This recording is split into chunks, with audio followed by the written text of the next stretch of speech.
반갑습니다. 이 시간 예배의 자리에 오신 여러분들을 진심으로 환영하고 또 축복합니다. 네, 우리 청담교회는 은혜가 샘솟는 교회, 부흥이 시작되는 교회입니다. 우리 하나님의 위로와 평강이 여러분과 또 여러분의 가정에 함께 하시기 바랍니다.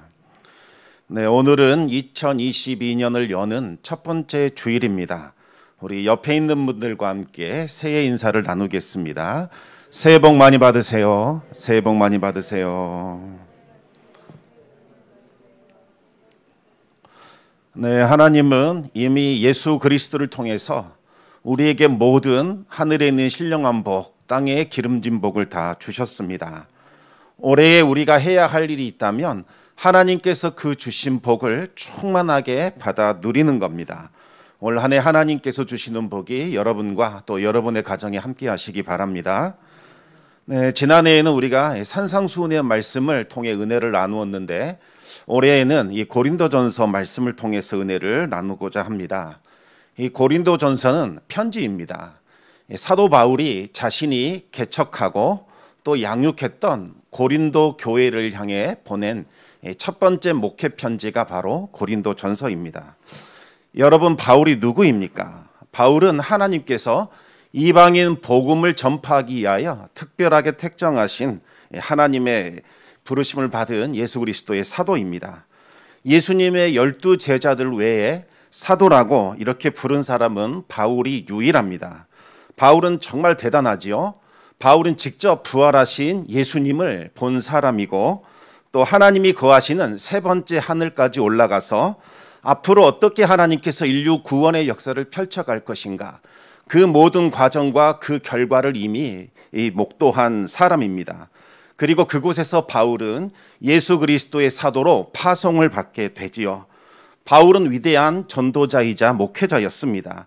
바울은 로마 전역을 돌아다니면서 복음을 전파했고 또 바울을 통해서 수많은 교회가 세워지게 됩니다. 또 바울은 아주 탁월한 은사를 가진 능력의 사람이었습니다. 바울은 다른 어떤 사람들보다 신비적인 체험이 정말 많았고 각종 방언과 예언과 병 고치는 은사와 귀신을 쫓아내는 은사, 갖가지 은사를 다 받았던 사람입니다. 또 바울은 위대한 신학자였습니다. 바울은 당대 가장 뛰어난 율법학자 가말리엘의 수제자였고 바울은 그 어떤 사람들보다 율법에 대한 지식이 탁월했습니다. 또 바울은 정확한 진리의 복음을 깨달았고 그의 신학을 통해서 수많은 목회자들을 배출했던 아주 위대한 사람입니다. 이와 같이 위대한 사람이 직접 개척을 하고 또 1년 6개월간 말씀으로 양육하고 훈련시킨 교회라면 얼마나 훌륭하고 모범적인 교회가 되었겠습니까? 그런데 충격적이게도 바울이 사임하고 다른 곳으로 목회지를 옮긴 후에 이 고린도 교회는 아주 급속도로 타락하게 됩니다. 그냥 타락한 것이 아니라 과연 이것이 교회인가? 이 사람들이 하나님을 믿는 성도들인가? 이렇게 의심될 정도로 타락하게 되지요. 차마 입에 담을 수 없는 참담한 일들이 고린도 교회에서 일상이 되는 일들이 일어나게 됩니다. 나쁘끄러워서 도저히 말씀드리기조차 거북한데 제가 11가지만 간략하게 말씀을 드리겠습니다. 첫 번째는 고린도 교회 안에서 파벌이 생겨나서 서로 싸우고 분열하는 일들이 일어나게 됩니다. 두 번째는 성적인 타락이 일어나지요. 아버지가 범한 여자를 데리고 살아가는 페류나가 그곳에 있었습니다. 이러한 악행은 이 음란하기로 유명한 고린도에서조차 찾아보기 힘든 죄악이었습니다. 세 번째로 성도들이 서로 이권에 개입되면서 세상 재판이 벌어졌는데 성도가 성도를 법정에 고발하면서 서로 심각하게 싸우는 일들이 일어나게 됩니다. 네 번째는 결혼을 하는 것이 옳은지 안 하는 것이 옳은지 의견이 나누고 갈리게 됩니다. 다섯 번째는 우상에게 바친 이 음식을 시장에서 저렴하게 파는데 그 음식을 먹어도 되는지 먹을 수 없는지 이것 갖고 싸우기 시작합니다. 여섯 번째는 바울이 가짜 사도라더라. 그가 전한 복음도 다 가짜라더라. 이와 같은 소문이 퍼지면서 아주 흉흉해집니다. 일곱 번째는 어떤 여인들이 예배 시간에 이방의 신전 창기들처럼 얼굴을 드러내면서 웃으며 남자들을 유혹하는 그러한 일도 벌어졌습니다. 8번째는 주일 예배 후에 드려지는 이 사랑의 식탁 나눔 시간에 가난한 성도들을 무시하고 차별하는 그와 같은 문제들도 일어나게 됩니다. 9번째는 은사 문제가 아주 심각합니다. 특히 방언하는 문제로 교회가 시끄러워졌습니다. 10번째는 부활하는 문제를 가지고 서로 싸우고 서로 다투었습니다. 헬라 사상에 물든 어떤 성도들이 어떻게 사람이 부활할 수 있느냐 이렇게 말하면서 육체가 부활한다는 것은 말도 안 된다라고 부정해버리게 됩니다. 그래서 예수님의 육체 부활도 가짜다.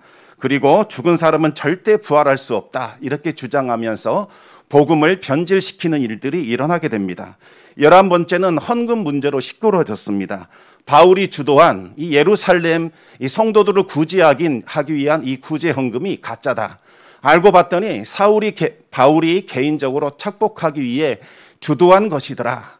이와 같은 말들이 퍼지면서 교회가 서로 싸우고 분열되기 시작을 합니다. 도저히 교회라고 부를 수 없는 지경까지 타락하게 되었습니다.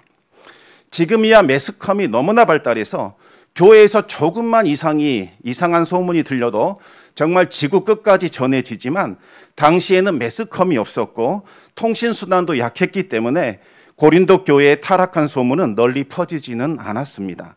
만약 지금 상황이라면 연일 매스컴에 오르내리면서 세상 사람들에게 손가락을 받았을 겁니다.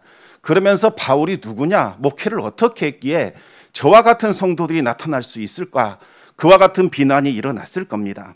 당시 바울은 에베소라는 곳에서 목회를 하고 있었는데 아볼로가 고린도 교회에서 쫓겨나 바울이 있는 에베소로 오게 됩니다. 그래서 바울은 아볼로를 통해서 고린도 교회에 아주 심각한 분쟁이 있다는 사실을 들을 수 있게 되었습니다.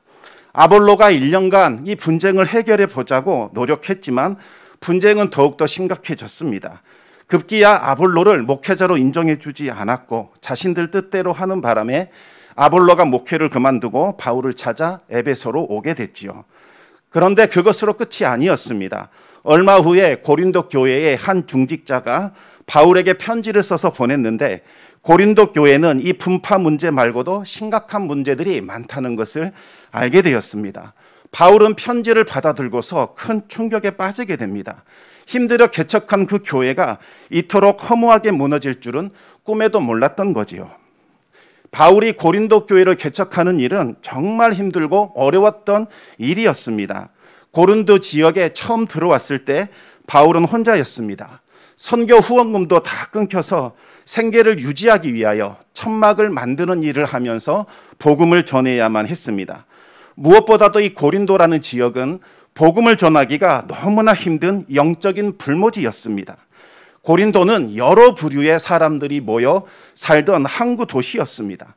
사람들이 아주 거칠었고 그들의 말들은 우리의 상상을 초월했습니다.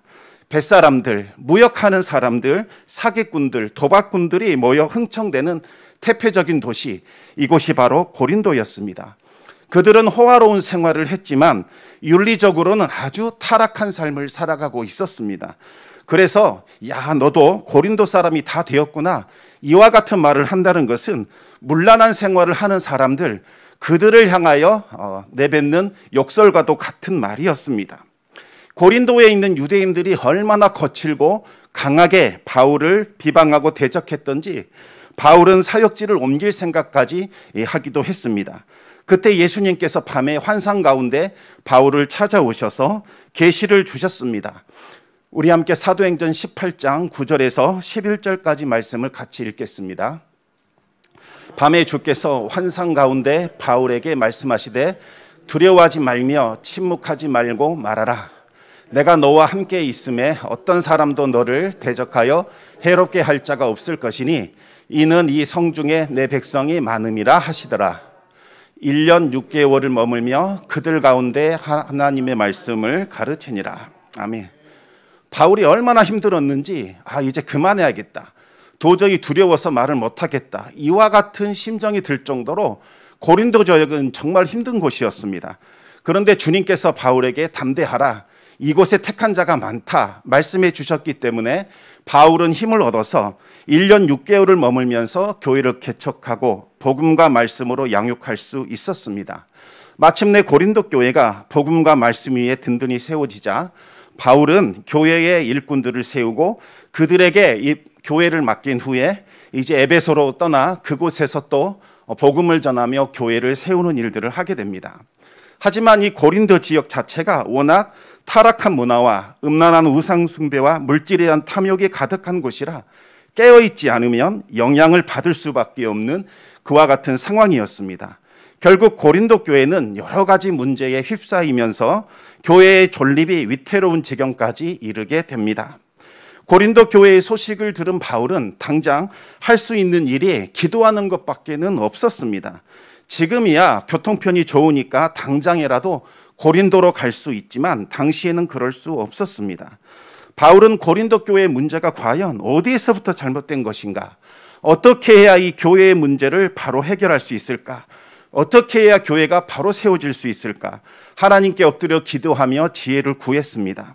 하나님은 바울에게 문제를 해결할 수 있는 해결책을 알려주게 됩니다. 그것이 무엇일까요? 그것은 바로 교회가 다시 복음으로 돌아가는 겁니다. 그리고 하나님과의 교제가 이루어지고 있는지 점검해 보는 겁니다. 만약 우리가 복음 위에 서 있고 하나님과의 교제만 제대로 이루어진다면 아무 문제가 없습니다. 설령 문제가 발생했다 할지라도 쉽게 해결될 수 있습니다. 우리 안에 문제가 찾아오는 이유는 우리가 복음에서 떠나 있고 하나님과의 친밀한 교제가 끊어졌기 때문입니다. 따라서 아무리 복잡하고 어려운 문제가 발생한다 할지라도 다시 복음으로 돌아간다면, 그리고 하나님과의 끊어진 관계만 회복할 수 있다면 문제는 저절로 해결이 되는 겁니다. 바울은 고린도 교회의 성도들이 과연 복음에 서 있는지, 주님과 바른 관계를 맺고 있는지 그것을 점검하게 하고자 오늘 본문에 나오는 고린도 편지를, 그리고 고린도전서를 보내게 된 겁니다. 우리 1절 말씀을 읽겠습니다. 바울은 여기에서 자신이 누구인지를 분명하게 밝히고 있습니다. 하나님의 뜻을 따라 그리스도 예수의 사도로 부르심을 받은 바울과 형제 소수대네는. 아멘. 바울은 자기 자신이 예수 그리스도의 사도로 부르심을 받았다는 것을 분명하게 밝히고 있습니다. 이 사도는 아주 독특한 직분입니다. 아무나 사도가 될 수 있는 것 아닙니다. 십자가에 못 박혀 죽으시고 부활하시고 높이 들리신 예수님께서 복음에 관한 모든 전권, 모든 권세와 모든 능력을 위임해 준 사람, 그 사람을 보낸 사람, 그 사람이 바로 사도입니다. 바울은 사도라고 부름을 받고 싶어서 스스로 나는 사도입니다 이렇게 말한 것이 아니라 하나님께서 바울을 선택하셔서 예수 그리스도의 사도로 파송해 주셨습니다. 그렇기 때문에 바울은 나는 사도다 이렇게 분명하게 밝혔던 거지요. 바울은 단순히 좋은 가르침, 교훈을 주기 위해 고용된 그와 같은 사람이 아니었습니다. 행복을 발견할 수 있는 지혜나 더 나은 삶을 위한 지침을 주는 지혜로운 교사도 아니었습니다. 천국과 지옥을 결정할 수 있는 그 다윗의 열쇠를 가진 예수님, 그 예수 그리스도의 복음을 전하기 위하여 파송된 사도입니다. 바울이 전한 복음과 계시를 거부하는 것은 바울을 보내신 하나님과 그의 아들 예수님을 거부하는 것과 마찬가지입니다. 바울은 1장 1절 말씀을 통해서 이 사실을 분명하게 지금 밝히고 있는 겁니다. 바울은 그러면서 너희 고린도 교회는 어떤 곳인가? 너희들은 어떤 존재인가? 여기에 대해서 말하고 있습니다. 우리 1장 2절과 3절 말씀을 같이 읽겠습니다. 고린도에 있는 하나님의 교회 곧 그리스도 예수 안에서 거룩하여지고 성도라 부르심을 받은 자들과 또 각처에서 우리 주 곧 그들과 우리의 주 대신 예수 그리스도의 이름을 부르는 모든 자들에게 하나님 우리 아버지와 주 예수 그리스도로부터 은혜와 평강이 있기를 원하노라. 아멘. 지난번 세미나 때 말씀드린 것처럼 교회는 단순한 건물도 아니요, 단순히 사람들이 모인 모임도 아닙니다. 교회는 구원받은 하나님의 백성들이 예수님 안에서 한 몸을 이룬 공동체를 말하는 겁니다. 여기에 보면 바울은 교회의 특징을 두 가지로 말씀하고 있는데, 첫 번째는 거룩함이고 두 번째는 예수를 구주로 고백하는 것입니다. 먼저 교회는 거룩해야 합니다. 하나님께서 그들을 거룩하게 하셨기 때문이지요. 하나님은 음란하고 퇴폐적이고 속물적인 그 고린도인들, 그들을 거룩한 하나님의 백성으로 만드셨습니다. 하나님은 십자가에 달리신 예수 그리스도의 피로 그들의 모든 더러운 죄와 모든 더러움을 다 씻어내고 하나님의 거룩한 백성이 되게 하셨습니다. 따라서 그 십자가의 공로로 거룩함을 입은 하나님의 백성들은 더 이상 예전에 살던 것처럼 세상에 속한 사람들과 같이 살아서는 안 됩니다. 이제는 자기 자신을 불러주신 하나님의 백성, 하나님의 뜻을 따라 거룩하게 살아야 합니다. 만약 고린도의 이 성도들이 하나님이 베풀어 주신 그 은혜의 날마다 감사하면서 자신들의 하는 말과 행동을 거룩하게 구별하며 살아갔더라면 그들의 삶 가운데에서는 성령의 거룩한 열매들이 맺혔을 겁니다. 하지만 이 고린도 성도들이 보여준 모습은 도저히 성도라고 부를 수 없을 정도로 심각하고 타락했습니다. 오히려 하나님을 믿지 않던 그때보다 더 심각하게 타락되고 변질되었습니다. 이것이 보여주는 것은 지금 고린도 성도들은 복음에서 떠나 있다, 복음과 무관한 삶, 변질된 삶을 살고 있다는 것을 적나라하게 보여주고 있습니다. 바울은 복음을 버린 고린도 성도들을 보면서 슬퍼하지 않을 수 없었습니다. 다음으로 교회의 특징은 예수님을 주로 고백하는 곳입니다. 예수님을 주로 고백한다는 것은 예수님을 나의 주님으로, 나의 주인으로 모시는 것을 뜻합니다. 성도들은 예수님을 의지하면서 예배와 기도 가운데 예수님의 이름을 부르고 또 예수님의 도움을 구하며 살아가는 존재들입니다. 교회는 뭔가 우리 인생에 도움이 되는 좋은 말씀이나 지침을 알려주는 곳이 아닙니다. 교회의 머리 대신 예수님을 예배하고 온전히 믿고 의지하며 따르도록 해주는 곳이 바로 교회입니다. 따라서 세상 유혹에 빠져 예수님을 잊어버린 채 내 뜻과 내 주관과 내 정욕을 따라 살았다면 마땅히 교회에서 해야 할 일은 회개하는 거지요. 오직 주님만을 믿고 의지하며 살아갈 수 있게 해달라고 간구해야 합니다. 그렇게 하나님의 도우심을 구해야 합니다. 예배를 통해서 성도들은 하나님이 주시는 은혜를 덧입게 되고 그 은혜와 그 힘을 입어 세상의 유혹을 물리치며 하나님께 순종하는 삶을 살아갈 수 있게 되는 겁니다. 교회가 교회다워지고 성도가 성도다워질 때 나타나는 것이 바로 은혜와 평강입니다. 은혜라는 것은 하나님께서 베풀어 주시는 모든 좋은 선물들을 말하는 겁니다.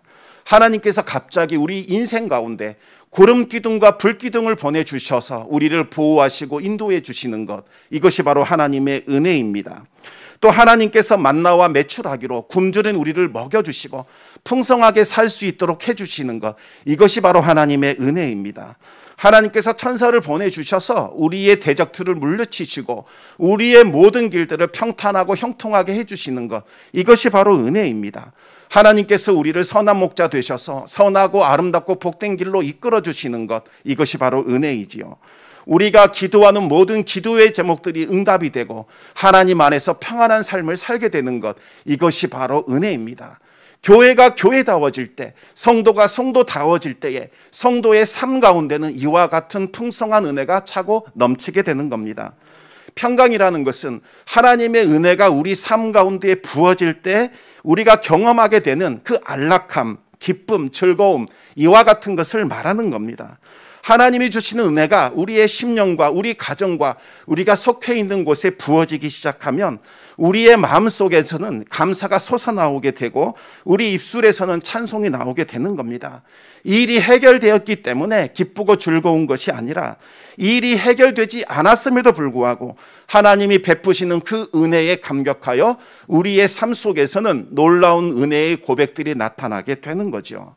요약하자면 바울은 이 교회가 과연 교회다운 교회인지, 이 성도가 하나님이 기뻐하시는 성도인지 구분할 수 있는 표지로 세 가지를 이야기하고 있는 겁니다. 첫 번째, 그 사람에게 거룩하고자 하는 열망이 있는가? 뭔가 자신의 죄를 내어버리고 하나님 앞에서 말씀 붙들고 살고자 하는 그 뜨거운 열망이 있는가? 두 번째는 과연 이 사람이 예수 그리스도를 주로 시인하며 고백하며 삶의 주인으로 모시며 살아가고 있는가? 세 번째는 그 사람에게서 은혜와 평강이 나타나고 있는가? 이 세 가지를 가지고 말씀하고 있습니다. 만약 이 중에서 하나라도 보이지 않는다면 그것은 복음에서 멀리 떠나 있는 상태입니다. 신앙의 문제가 생긴 겁니다. 하지만 안타깝게도 지금 고린도 교회에서는 이 세 가지 모습이 전혀 보이지 않고 있었습니다. 그들은 너무나 복음에서 멀리 떠나 있었던 거지요. 하지만 정작 문제는 고린도 성도들이 자신들이 그와 같은 상황에 있다는 것을 전혀 알지 못하고 있었다는 겁니다. 왜 그들은 자신이 심각한 상태에 있다는 것을 깨닫지 못했을까요? 고린도전서 1장 5절에서 7절까지 말씀을 우리 같이 한번 읽겠습니다. 이는 너희가 그 안에서 모든 일, 곧 모든 언변과 모든 지식의 풍족함으로 그리스도의 증거가 너희 중에 견고하게 되어 너희가 모든 은사의 부족함이 없이 우리 주 예수 그리스도의 나타나심을 기다립니다. 아멘. 여러분, 이 말씀을 문자 그대로 받아들이면 지금 바울이 고린도 교인들을 칭찬하고 있구나, 이렇게 생각이 듭니다. 고린도 성도들이 하나님의 은혜를 받아서 언변과 모든 지식에 풍족할 뿐만 아니라 모든 은사에도 부족함이 없고 예수님의 재림을 사모하며 기다리고 있구나, 이렇게 느껴집니다. 하지만 이것은 고린도 성도들이 이제 바울이 하는 권면과 훈계를 받아들일 수 있도록 그들이 자랑하고 있던 것, 그것을 일단 인정해주며 칭찬하고 있는 것에 불과합니다. 무슨 말이냐면 고린도 성도들은 자신들이 받은 그 은사를 자랑하면서 우리는 하나님과 아무 문제 없다, 이렇게 고백하고 있었고 신앙생활 잘하고 있었다, 이렇게 떠벌리며 착각하고 있었습니다. 고린도 성도들은 특히 은사 중에서 방언과 예언의 은사를 가장 최고의 은사, 높은 은사로 생각했습니다. 당시 이 고린도 지역 자체가 말 잘하는 사람, 언변이 뛰어난 사람, 이 사람들을 최고로 쳐줬습니다. 말을 잘하는 사람은 신이 그 사람에게 어떤 특별한 사랑을 주었다, 그리고 그에게는 특별한 지혜가 있다, 이렇게 믿었던 거지요. 그래서 이 방언의 은사와 예언의 은사가 아주 많이 남발이 되었습니다. 누가 더 방언을 오래 말할 수 있는가, 누가 더 다양한 방언을 말할 수 있는가, 성도들 사이에 경쟁이 붙었습니다. 심지어 예배드리고 있는 이 시간에 하나님의 뜻을 전하겠다 하면서 누군가가 일어나서 막 자리에서 방언하는 사람들이 있었습니다. 그러면 그 방언을 통변해줘야 사람들이 이해할 수 있는데 이 사람 방언이 끝나지도 않았는데 또 다른 사람이 경쟁적으로 일어나서 막 방언을 하기 시작합니다. 그러다 보니까 교회가 정신이 없고 아주 무질서해졌습니다. 그럴 때마다 아볼로가 나타나서 그러지 말라 제지했음에도 불구하고 듣지를 않았습니다. 그러면서 하는 말이 아볼로 저 사람은 성령을 못 받았다, 다시 말하면 지식으로 말씀을 풀어내는 사람이다, 그래서 저런 소리를 한다, 이렇게 오히려 배척하게 됩니다. 어떤 이들은 풍성한 은사를 마치 풍성한 성령의 은사에 막 심취가 되어서 각종 신비 체험을 했다고 자랑하기 시작을 합니다. 그러면서 나는 모든 은사를 다 받았다, 이렇게 자랑을 했지요. 우리는 하나님의 특별한 은혜를 받았기 때문에 하나님과 직통으로 연결되어 있다, 이렇게 주장하면서 마치 그들은 하나님 나라에 이미 들어가 있는 것처럼 그렇게 행세를 했습니다. 그러면서 우리는 완전한 구원을 받았으니까 어떻게 살든지 아무 문제 없다, 이렇게 주장을 합니다. 온갖 교만과 방종과 심지어는 성적 타락 가운데 갖가지 시끄러운 문제들을 일으켰습니다. 바울은 이들에게 훈계하고 권면하여 자기 자신의 신앙을 제발 좀 돌아보며 점검하라, 근신하라, 이렇게 되기를 원했습니다. 고린도전서 1장 8절 말씀을 같이 읽겠습니다. 주께서 너희를 우리 주 예수 그리스도의 날에 책망할 것이 없는 자로 끝까지 견고하게 하시리라. 아멘. 하나님께서 성도들에게 풍성한 은사를 주신 이유는 무엇일까요? 자기 자신을 높이고 방종 가운데 마음대로 행동하라고, 문제를 일으키라고 은사를 주셨을까요? 절대로 그렇지 않습니다. 정반대입니다. 은사라는 것은 은사를 받은 사람, 자기 자신을 위하여 쓰라고 주신 것이 아닙니다. 하나님께서 은사를 주신 것은 그 은사를 가지고 다른 사람들을 사랑하고 섬기라고 주신 거지요.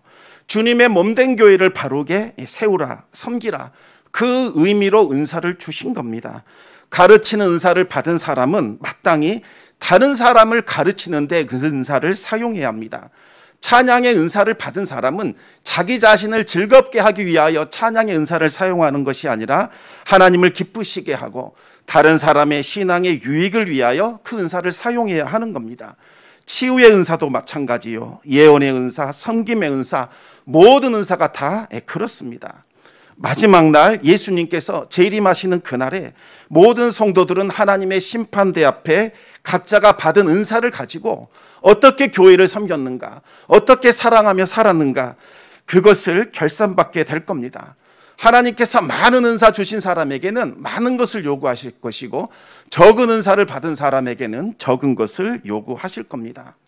하지만 이 고린도 성도들은 하나님이 그 주신 풍성한 은사를 교회를 세우고 다른 사람들을 사랑하고 섬기는 데 사용한 것이 아니라 교회의 질서를 깨트리고 교회를 무너뜨리는 데 악용을 했습니다. 그들은 하나님이 주신 그 좋은 은사, 선한 은사를 가지고 다른 성도들을 상처 주고 힘들게 했습니다. 만약 지금 이 모습 이대로 하나님의 심판대 앞에 서게 된다면 하나님의 무서운 심판과 진노를 받게 될 겁니다. 하나님께 받은 은사가 도리어 그들에게는 독이 된 겁니다. 그러나 사도 바울은 두려워할 필요가 없다고 그들을 권면하고 있습니다. 우리가 섬기는 하나님은 신실하고 좋으신 분이기 때문입니다. 성도들이 잘못했다고 해서 하나님께서 즉시 구원을 취소시키거나 또 지옥불에 던지시는 무서운 분은 아니십니다. 하나님은 한번 택하신 백성들은 끝까지 포기하지 않으십니다. 끝까지 붙잡아 주시고 기어이 하나님께로 다시 돌아오게 해 주십니다. 하나님은 진리의 말씀과 또 성령을 통해서, 그리고 하나님이 택하신 자들을 그들에게 끊임없이 보내주셔서 그들의 심령을 어루만져 주시고 그들의 잘못과 허물을 지적해 주셔서 다시 돌아올 수 있도록, 회개할 수 있도록 하나님께서 그렇게 그들을 권면해 주십니다. 바로 여기에 우리의 소망이 있는 겁니다. 비록 지금은 고린도 성도들이 은사를 잘못 사용해서 교회의 질서를 무너뜨리고 어지럽히고 다른 성도들에게 상처 주고 힘들게 하고 있지만 하나님은 그들을 다시 붙잡아 주실 것입니다. 그리하여 회개할 수 있는 길을 열어 주실 겁니다. 하나님은 그들을 붙들어 주셔서 회개하게 하여 주시고 흠이 없는 자로 만들어 주실 겁니다. 바울은 하나님께서 이 고린도 성도들을 붙잡아 주셔서 하나님의 심판대 앞에 섰을 때에 책망할 것이 하나도 발견할 수 없는 자로 굳게 세워주실 것이라고 그렇게 확신을 했습니다. 어떻게 바울은 하나님께서 모든 고린도 성도들을 책망할 것이 없는 자로 견고하게 하실 것이라고 확신할 수 있었을까요? 우리 함께 고린도전서 1장 9절 말씀을 읽겠습니다. 너희를 불러 그의 아들 예수 그리스도 우리 주와 더불어 교제하게 하시는 하나님은 미쁘시도다. 아멘. 하나님은 미쁘신 분이기 때문입니다. 미쁘다는 말은 믿을 수 있다, 신뢰할 수 있다, 그런 의미입니다. 하나님은 변덕장이가 아니라는 뜻입니다. 하나님은 우리가 믿고 의지할 수 있는 분이십니다. 우리가 구원받은 것은 우리의 행위나 우리의 수고에 달려있는 것이 아닙니다. 전적으로 예수 그리스도의 죽음과 부활을 통해서 우리는 구원받았습니다. 우리를 부르신 분도 하나님이시요 우리에게 믿음을 주신 분도 하나님이십니다. 우리가 예수님을 믿은 것이 아니라 하나님께서 우리의 마음을 열어주셨고 우리에게 믿음을 주셔서 예수님을 영접할 수 있게 해주셨습니다. 이 모든 것이 다 하나님의 은혜입니다. 하나님의 그 변함없는 사랑, 은혜로 말미암아 우리에게 소망이 있는 겁니다. 우리가 일시적으로 잘못된 행동을 했고 하나님을 떠나 죄를 범한다 할지라도 하나님은 은혜의 손길을 거두지 않으십니다.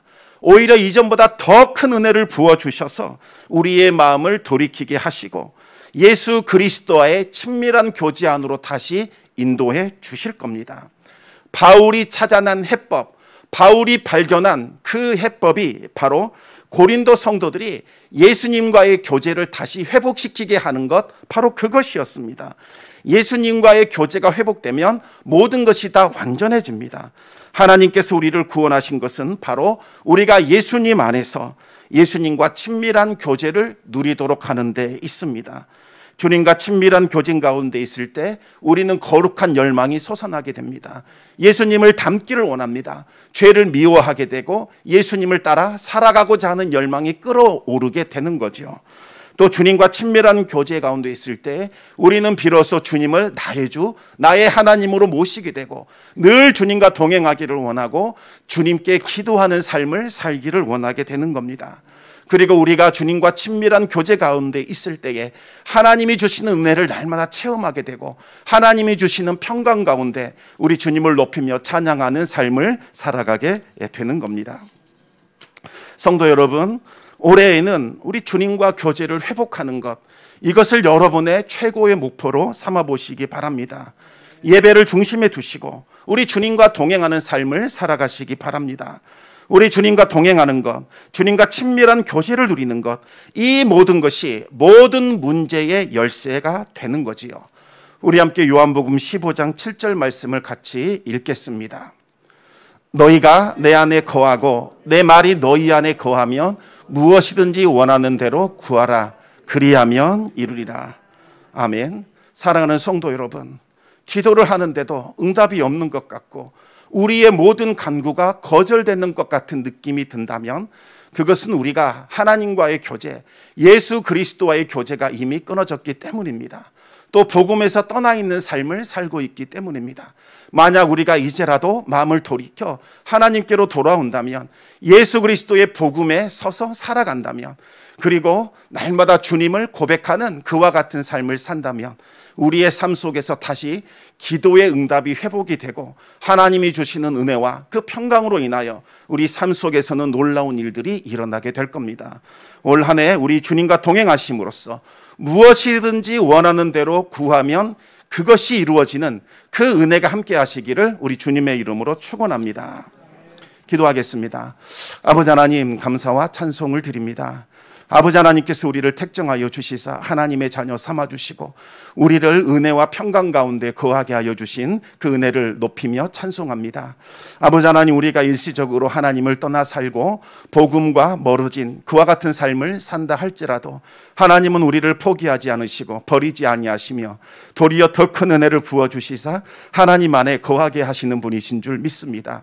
2021년 우리의 삶이 새로워지게 하여 주시고 이제 2022년에는 하나님과 교제함으로 놀라운 은혜의 역사를 맛보며 살아갈 수 있도록 인도하여 주시옵소서. 모든 말씀